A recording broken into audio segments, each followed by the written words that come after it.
Assistant Director of Strategic Operations at the Managed Care Technical Assistance Center at the McSilver Institute for NYU. I'm happy to be joining you this morning for our PSYCKES Utilization Reports for Value-Based Payment webinar. We'll be talking with our PSYCKES team shortly, and they'll be guiding us through the content of the webinar today. Before we get started, just a few items of housekeeping for everyone. I know we get a lot of questions about the slides for our webinars that we have, and this morning our slides have actually been posted already to the MCTAC website. So if you prefer to have the slides in front of you downloaded, please visit the website and you can find the slides there as of this morning. Our wonderful host for WebEx, Jocelyn, has actually posted a link on the chat box. So you can actually click the link that's in the chat box currently, and that will take you to where the slides are posted. As always, we record our webinars, so you can expect a copy of this recording to be posted to the MCTAC website by early next week. And also, we will be taking questions throughout the webinar today. So I want to encourage everyone to utilize the chat box function that's on the right-hand side of your screen. Please select the drop-down category that is all panelists, so that all of our presenters can see the questions that you type in. So with that, I'm going to pass it along to our PSYCKES team. I believe Molly Finnerty will be kicking it off this morning. Good morning. I'm Dr. Molly Finnerty at the OMH Bureau of Evidence-Based Practices and Implementation Science. And I also want to introduce two other panelists that are here with me today, also from our PSYCKES team. There's Erica Vanderwall, who runs the Medical Informatics Unit and is also in charge of PSYCKES Help Desk and Access, and I'm going to ask her to walk you through those procedures for those of you who do not yet have access. And Nitin Gupta, who really led the development of these new reports, and so we're excited to have him here today as well. So we're going to be presenting on the new PSYCKES utilization reports to support value-based purchasing. So for those who are not familiar with PSYCKES, I wanted to offer a brief background. PSYCKES is a secure, HIPAA-compliant, web-based platform for sharing Medicaid claims and encounter data with providers. So it's really, its purpose is to support data-driven decision-making, and that can be at the level of a client, it can be at the level of a clinician making decisions around care for individual patients, or it can be at a leadership or quality management level, being able to access data. And these reports in particular are really designed for management planning purposes.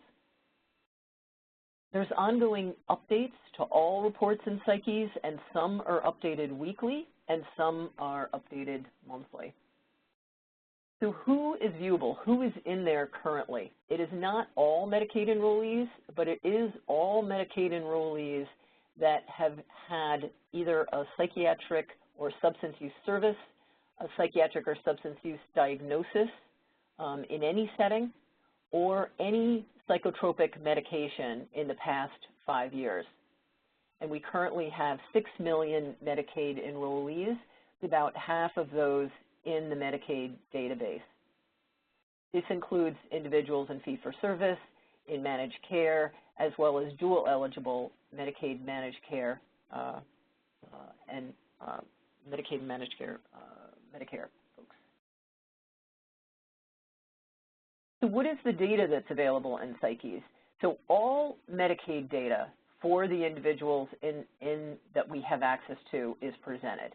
And that includes medications, all medical services, inpatient and out, as well as behavioral health services, inpatient and out, emergency room, care coordination, residential, pharmacy, dentistry, transportation, really everything that is billed for and paid by Medicaid, we try to present and make available to you. The time lag on the data for Medicaid varies both by how quickly providers bill and submit to managed care or to fee-for-service, and then how quickly the managed care company turns that data around and submits it to the Department of Health. And managed care companies actually vary widely in how fast they turn those bills around.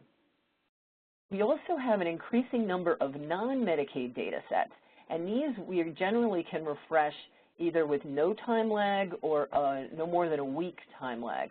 And that includes data extracted from the state electronic medical health record and all state PCs, inpatient and outpatient programs, including medications received while in inpatient status, all the state PC hospitalizations, and outpatient services.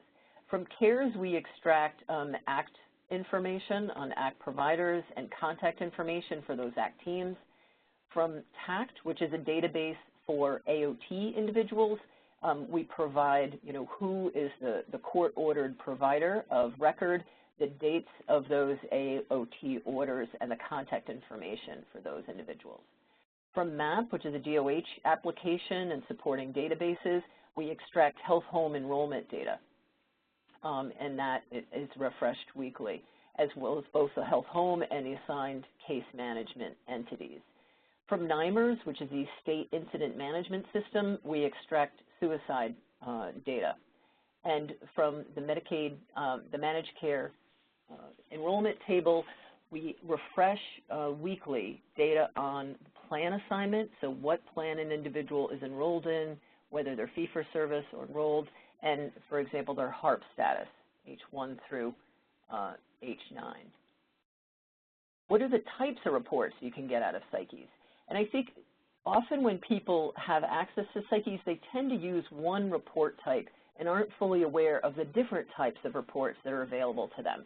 So there's individual client-level reports. This is really a clinical summary or a Medicaid and state PC kind of treatment history for up to 5 years of treatment for an individual client. But then there's provider-level reports.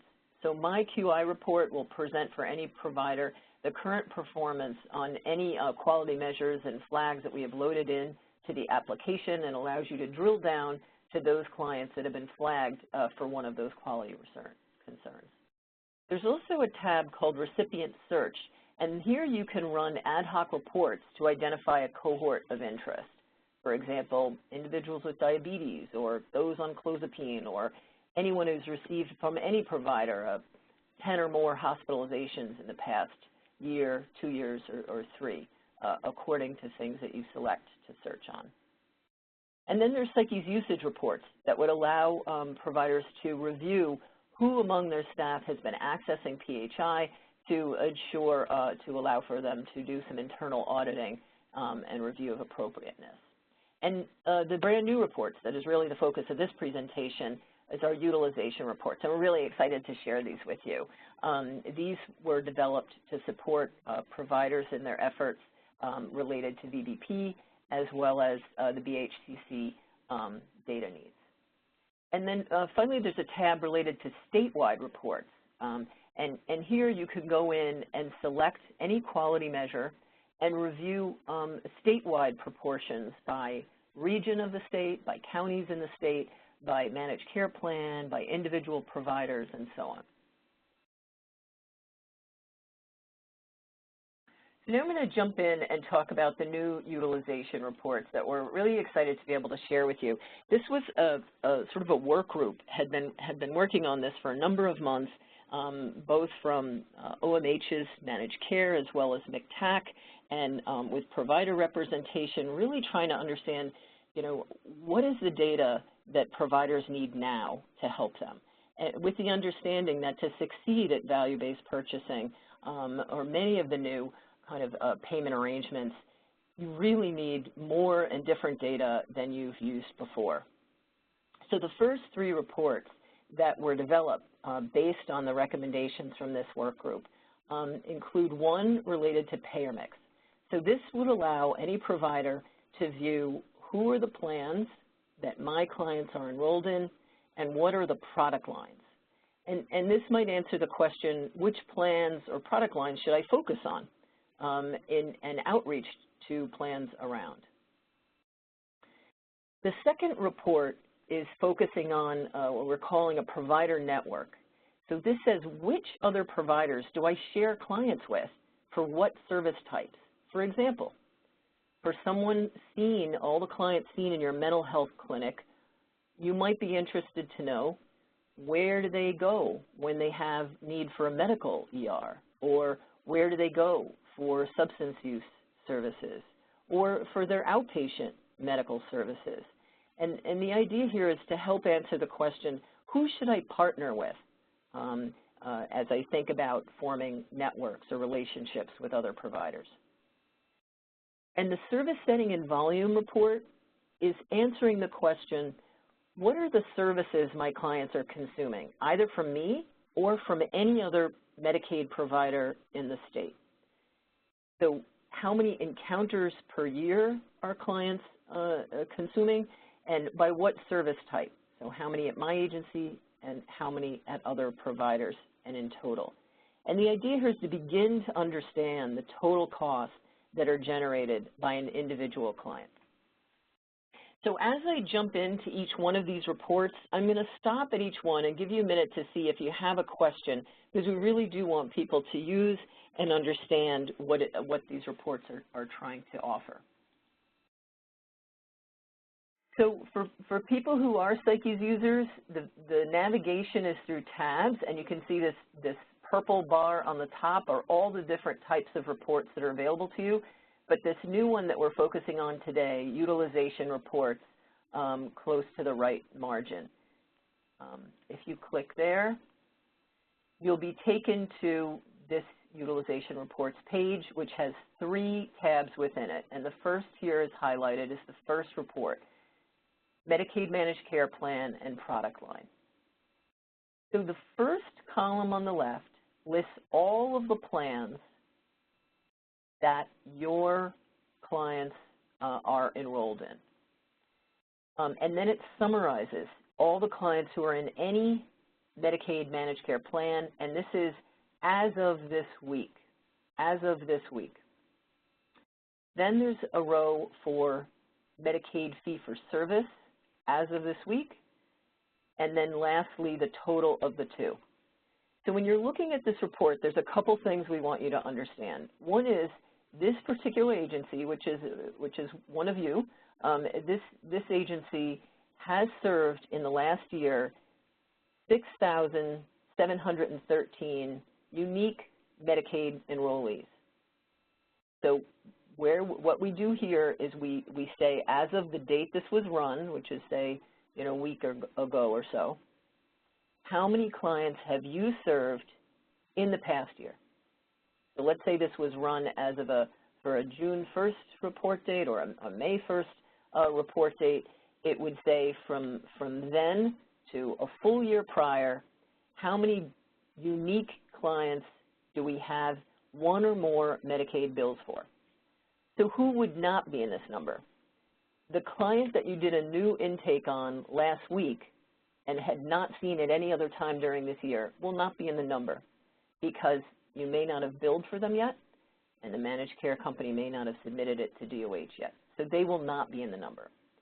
Similarly, the client you saw 9 months ago for an intake, but then did not serve again, will be in this number. So it's anyone you've given services to. So the idea is it's around as close as we can get to a current census, knowing that there's some new folks that won't be represented, and there's some folks that have been discharged that are not currently on census, but you did see in the last year. So that is the total. This total is filtered by the current enrollment as of this week. So if you did this exact same search next week or the week after, and there was any movement in these product lines, like someone is now in HARP, or someone switched plans, or someone became fee-for-service, or moved from fee-for-service to managed care, these numbers will move slightly every single week if there's any movement. After listing, the plan name is the total number of clients in each of these plans, and then you can see the distribution by type. So for this particular agency, and not surprisingly, the majority are managed care enrolled, but there's still a good chunk that are fee-for-service. And we can see here that most of them are in a mainstream plan, but you know, a good chunk in HARP, and then a handful in some of the other product lines. We can also see which are the managed care companies that you have the most clients with. So in this case, it's Health First, you know, Metro Plus, United, and AmeriGroup, you know, are the big ones, and the rest have less than 200. So depending on who you're, who should you reach out to? Who do you want to make sure to engage in your work? Is there any questions about this? So I'm going to turn it over, Megan, and ask her to see if there's any questions about this particular report. So, Molly, we've gotten a ton of questions, actually, and I'm doing my best to sort through the questions that are specific for the form and not just PSYCKES in general, because I think we can try and address some of those at the end. So thank you for all of your questions, but we are going to try and go form by form. So if you have specific questions to what Dr. Finity just reviewed, we'd appreciate those at the moment. So I think one question is, someone says that they don't see fee-for-service indicated on there. Are they included? And then he just actually replied and said, thank you, that's been addressed. Okay, so here's a specific question. Is there any way to track similar report 1 for those not on Medicaid, but perhaps in Medicare only or commercial insurance?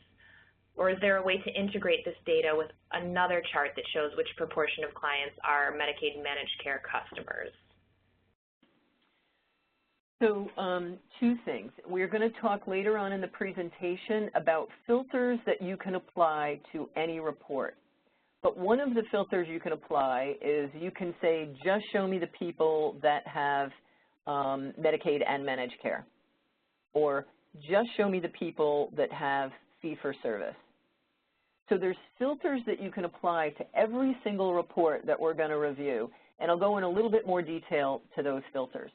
The second part of the question had to do with exporting and combining these data with others. So there is an export function on all PSYCKES reports where you can export to PDF or Excel.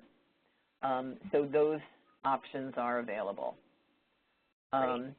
There was one question I noted that said, what is a product line? And by product line, we mean if someone is enrolled in a Medicaid managed care plan, it will be by a particular program or product line. So mainstream or HARP, these are each product lines. HIV SNP for individuals that have HIV and are available for this you know, maybe more generous program, and so on. So I think to many of you, these names might look familiar.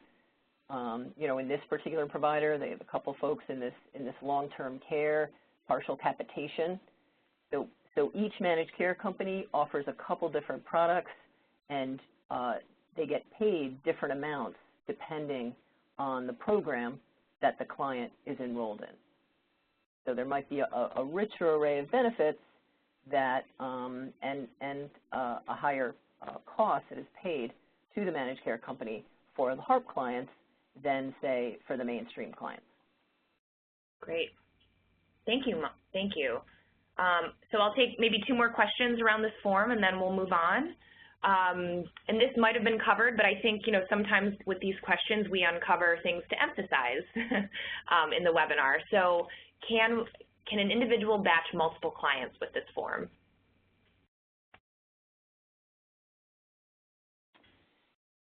I'm not sure I understand that question. So, yeah. So we can ask whoever asked that question, if you could clarify what you mean. We could, if you could send us another question that clarifies, we'll try and address it that way. But thank you for chatting that in. I think the last. Okay, one thing I'll point out about this is it's not available yet, but for those of you who are used to using PSYCKES, you know that usually any cell that you see in a report, you can drill into and get down to individual client names. That is something that we are intending to build for this report, but it is not in this particular version. So although you get these aggregate numbers, you can't say click on the cell, let's say this first row, Affinity Health Plan, just the HARP clients. You can't click on that and get to a list of clients yet, but that is planned for a next release. Okay, great. I think, Molly, if you want to move on, and I'll continue to monitor their questions as they come in. Okay. And again, any questions you have, you can enter in chat and just make sure it goes to the panel. So this Molly, we actually got a clarification on the one question that we asked. So their question to clarify is in terms of can we batch multiple clients, and they're asking by program within agency. Yes, yes. So that is another one of the filters that we offer, is that you can say, filter this entire report by the individuals that are seen in my outpatient mental health clinics, or by the individuals who have come through my ER or inpatient, because you have multiple different program types. Most of you have multiple different program types, and you may have different types of arrangements or want to understand how those different groups may vary. So yes, that's another filter that's been built. The second report is related to provider network. So this is answering the question, who else serves my clients? So for the people that I have served in the last year, who else has also served them? And how many individuals have been served in each one and in each setting? So across the top here are the different, the first column to the left is the name of the different individuals, the different providers that have served your client in any one of the services represented in the columns, really in any service. So if it's not one of the ones in the columns, there's an other all the way to the right. So it's any service that any other provider has been paid Medicaid dollars for one of your clients. So the first looks at inpatient types of services, medical inpatient, substance use inpatient, or mental health inpatient. The next three columns look at emergency room or CPEP use with a medical diagnosis, with a mental health diagnosis, or with a substance use primary diagnosis. The next set of columns address outpatient services. So medical outpatient services, substance, mental health, and we also have DD, developmental disability related services. Health home is a standalone column here, and this would represent health home or care management, residential services, and pharmacy services. So this is someone who's filled any prescription that Medicaid has paid for in any pharmacy. And then any service not captured so far. So what would that be? That could be something like emergency transportation, or that could be something like medical equipment, or labs, or x-rays, things like that. So there are other services Medicaid bills for that are not represented here, and those are all bucketed in that last column. So it default sorts, and this first column will default sort by the provider that has seen the largest number of your clients. But you might be interested in a particular service. You're not interested in seeing any one of my clients. That's an important provider to be aware of. But you might be particularly interested in what setting, say. So, for example, what ERs do they go to for medical reasons? That's someone I want to coordinate with. So for each of these, you can sort any column so that it will sort by frequency by hitting that column header. So if I was really most interested in outpatient medical, I could hit on that column and the entire report would be sorted for that type of service. So each of the rows represents a provider, and again, please type in your questions into chat. I'm about to ask for them. There's one thing I did want to explain here. This first row, and the largest number of clients, it says this funny name, right? Med-Uz, physician and of. You say, what the heck is that? So Uz stands for out of state. So this is basically a variable that gets assigned when they don't know who the provider is. So in the process of making these reports, we have learned that there is a data error where some of your claims and other providers' claims in the state are being stripped of the identifying provider. And this is unfortunately becoming an increasingly large volume.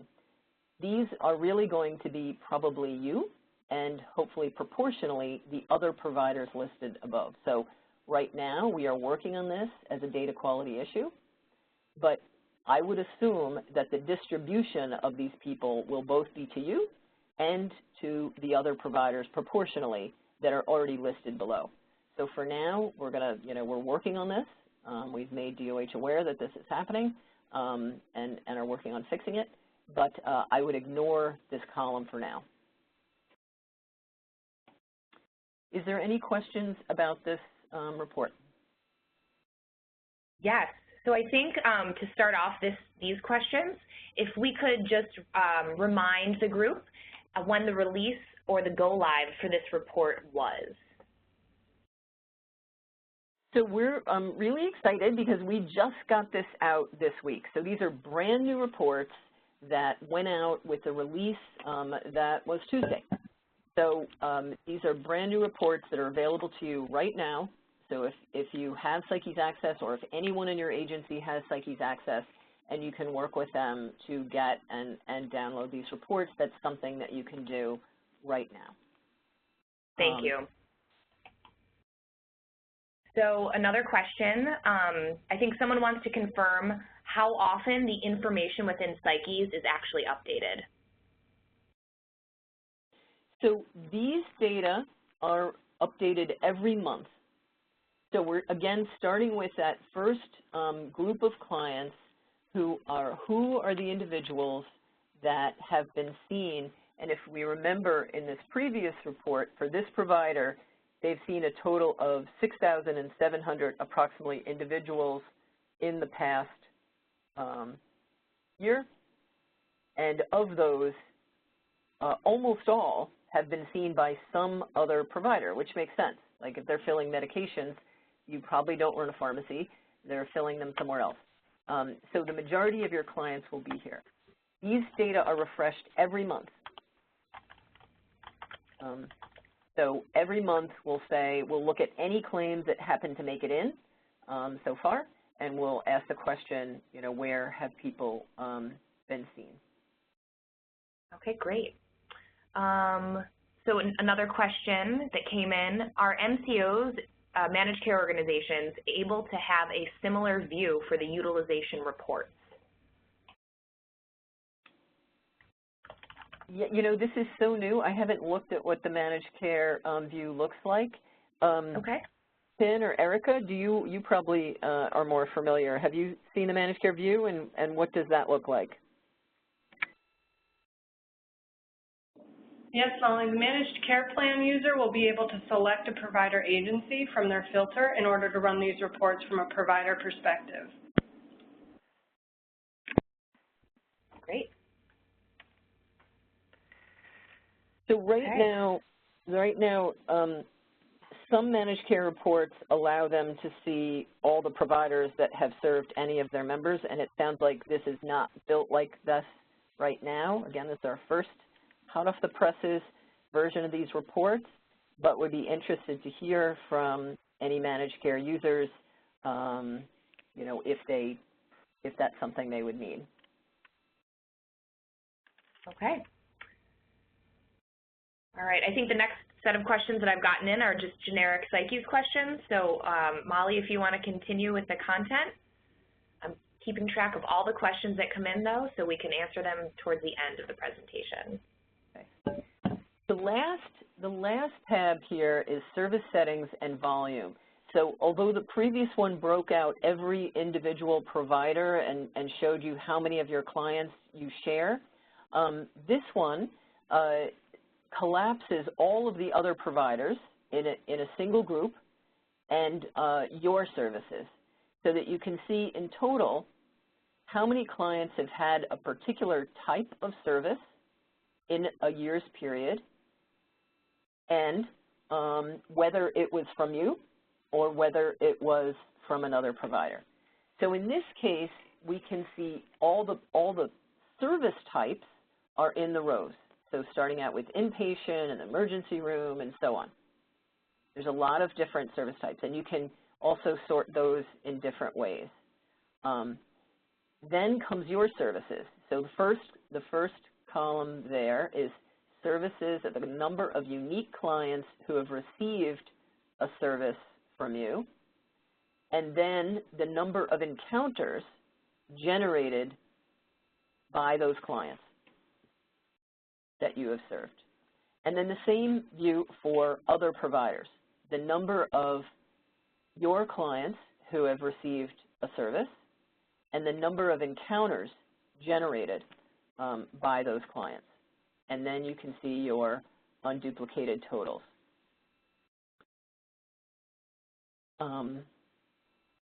Is there any questions about this report? So for example, in here you can see that this is a provider that does not have a hospital or emergency room, but they have outpatient services.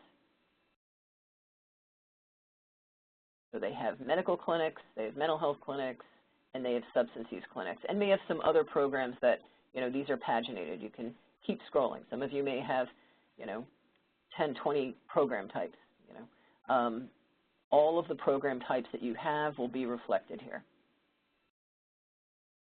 Okay, so we have a couple questions. One, can providers drill down this information, such as provider network, service settings, et cetera, to the individual patient level?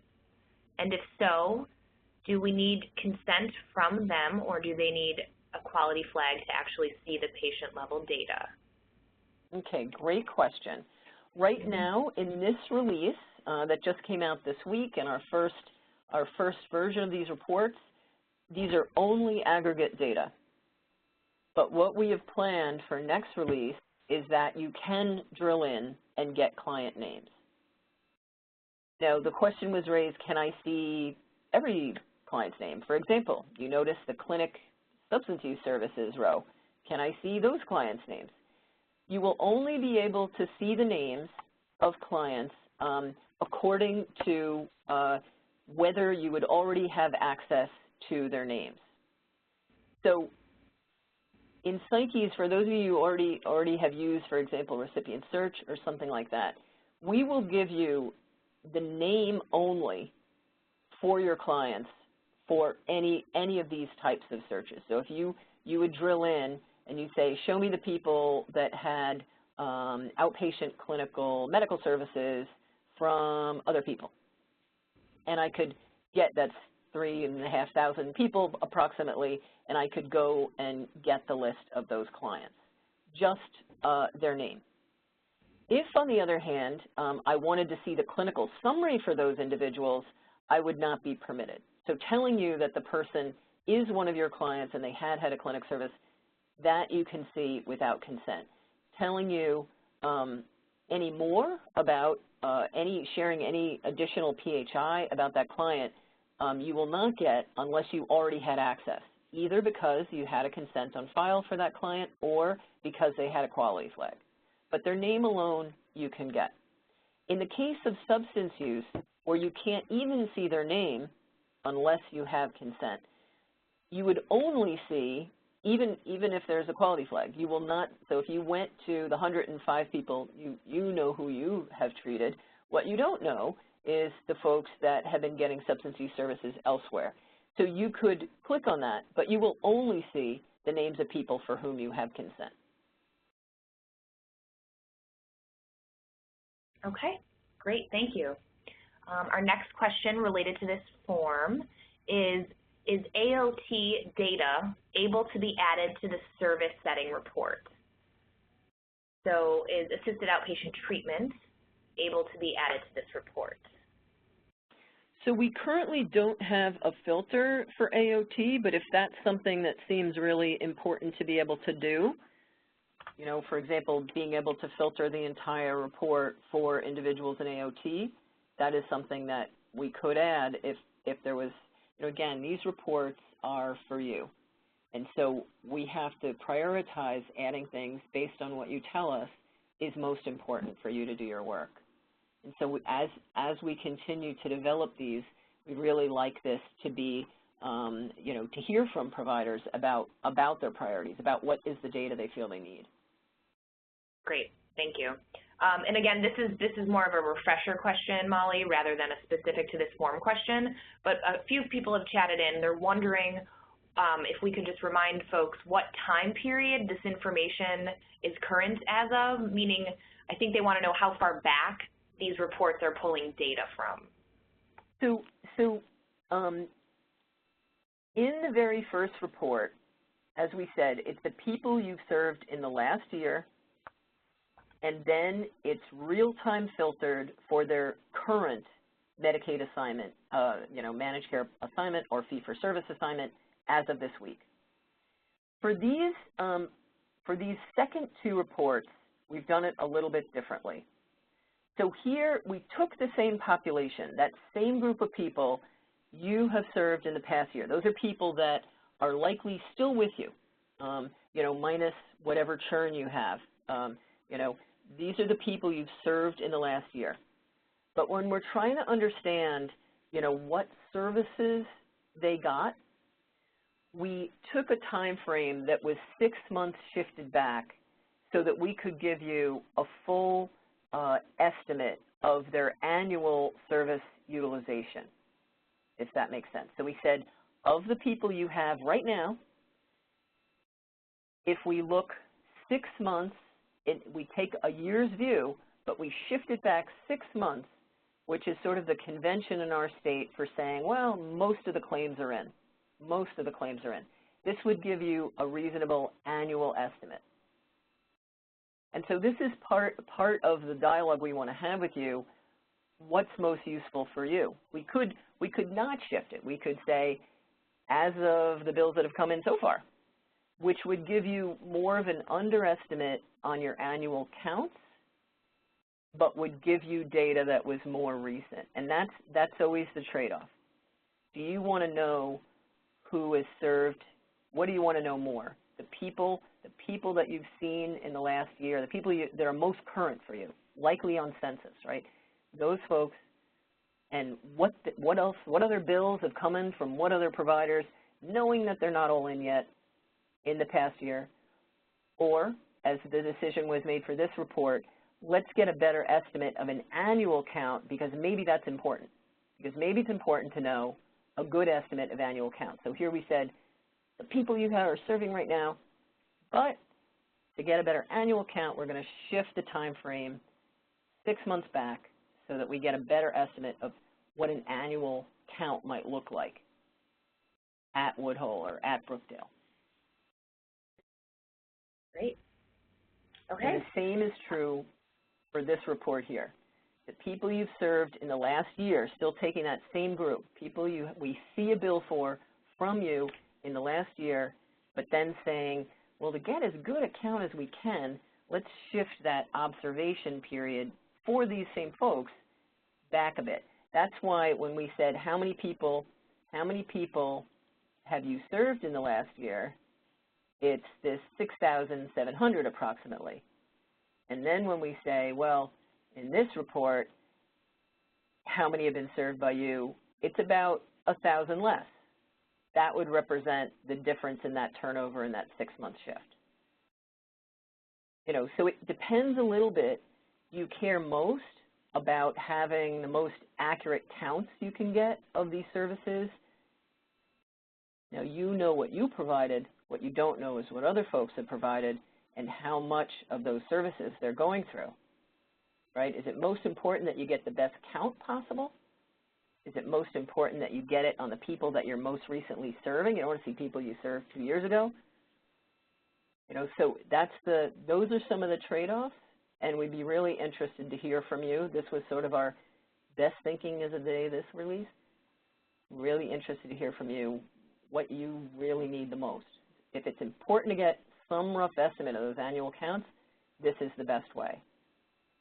If it's most important that they be recent clients, not last year's clients, then this is the way. If it's more important that, you know, that as you can see, there's trade-offs with each of these decisions, and so it's really important that we hear from you. We may get together a kind of a steering committee, or people that are interested in helping think through what data needs are. Okay, thank you, Molly. I think if you want to move on to the next section, we'll keep collecting all the questions as they come in. So I'm going to go through these filters. There's been a couple questions already about this. These are the filters you can apply to any of those 3 reports that we've discussed. And one is around the plan, another is around the product line, for example, is the person in HARP. Another is on the population, and the 4th type is the program type at your agency. So I'm going to review each of those. And in the reports, there's this, in red here, you can see this is the bar that shows us that there's no filters currently on. But in this little blue button, if you hit that, you get a chance to modify those filters. So on the first, this is the managed care program. So you can say, I want to see all these reports, any one of these reports, filtered for Emblem or filtered for Metro Plus. I can take any of these and filter all the reports by the specific managed care plan. The second filter is product line, and here we're talking about are the people enrolled in HARP, are the people enrolled in mainstream. There may be different programs or things that you're involved in where these are important distinctions. So, you don't have to apply this filter, but if you were interested in only people in a particular, enrolled in a particular type of plan in your discussions with managed care, that's the kind of thing they do care about, if that's important, you can use that filter as well. The third filter is population type, and the ones that we've built so far is, all the people in here have some kind of Medicaid, and that's the default. But you can filter to just have duals, or you can filter to just have the fee-for-service, for example. And the third or 4th type of filter is the program type. Now, this is your program type, not I'm going to filter for people that had a hospitalization, even though I personally don't have a hospital. You will only see as options your program types. So this particular agency runs an ACT team.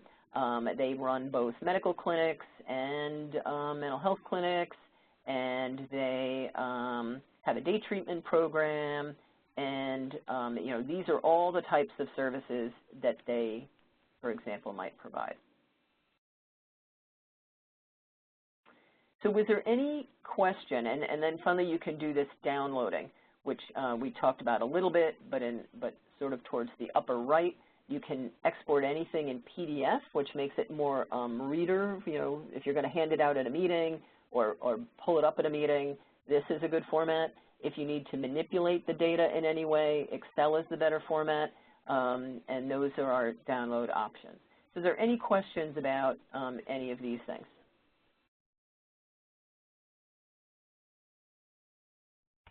So we have a couple questions. I think one of the questions is regarding the filters. If there was for the filters, can you filter by filter the reports by a grouping more than one of the items within the filter? For example, more than managed care. Does that make sense, Molly, or do we need to ask for some clarification? Yes. And you can say, show me, if I'm understanding, you can say, show me the fee-for-service people in my ACT program. Yeah, or, exactly. You know what I mean? You can filter by program, end plan, end product line, and populate. You could put all 4 filters on if you wanted. Okay. Another question, let's see, is I guess the question, there's one question, can PBSs get this data? So one of the things that we're working on and that we have heard from a number of providers is that it would be useful to have a PBS view based on one of two ways: attributed lives, like who has been assigned to you, or according to the providers that you have contractual relationships with and are in your network. So PBSs, as providers, are eligible to get access.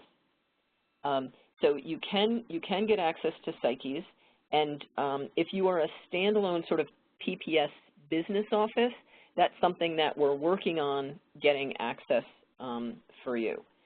But we are waiting on getting the attribution data from the Department of Health, and if this is something that would be useful to you and you have context there, you know, be sure to share your interest. It always helps to move things along. If you would like to have a network view built, that means I don't care about my attributed lives. I just know that I'm in contractual relationships with these 20 providers, and I'd just like to see how we're doing, because the attribution is going to change from month to month or year to year. What I really want to know is how are we as a group doing? You know, what kind of volume do we see? What kind of plans do we have? We can build those network views for you, but that's something that you know, you should contact PSYCKES help, and it does, you know, it's something that would benefit only your PBS, and it's something that, you know, we do charge for that service. Okay, one more question, and then I will let you continue on. Just looking at the time so we can finish up our webinar content. So last question for this section: many managed care organizations have separate insurance product lines for HARP clients. Are the HARPs listed in the MCO filter? Yes. So the HARPs are one of the product lines that you can filter for. Great. All right, if you want to continue on, Molly, go for it. And one question I see, can you filter for more than one MCO at a time? Right now, no, you cannot. So you would have to do the report. These are mutually exclusive categories because the MCO is updated, as you realize, every week. So you're never in two. So you would have to run it with one filter. If you're only interested in 3 particular MCOs, you'd have to run the report 3 times at present. But again, if this is something that is really high on the priority list of our users, you know, then that's something that we can look into. So I'm going to, you know, I'm going to speed through these quickly because we thought for people who don't have access, we wanted to make sure that you were aware that you can get access. So PSYCKES access is turned on at the agency level. That means there's agency-level legal agreements in place with each of our user entities. So if anyone in your agency has access, that means anyone that the agency deems appropriate can also get access. Sometimes people aren't aware. It's like our outpatient clinic has access, and who knew our medical clinic would also, or our management office would like access for another reason. You know, it's at the agency level. The following provider agencies are eligible for access. So currently not every agency is eligible. Anyone with an OMH licensed or regulated program, OASIS licensed program, F2HCs, or agencies with a DOH health home or care management program. Any of those are eligible. As we said, we're working on adding PBSs to the list, but to the extent any PBS is part of a provider agency, they could get access as a provider. If provider agencies already have PSYCKES access, the security manager can grant you this. And sometimes people don't know, well, who is my security manager? How do I get to them? Contact us at PSYCKES Help, and we can help you with that. If you do not currently have access, also contact PSYCKES Help. We offer a number of different trainings, and our schedule is posted online. And we have other tools like user's guides that can be useful, also posted on our psyches.org. And these slides sort of show you the links about how to navigate to those types of resources.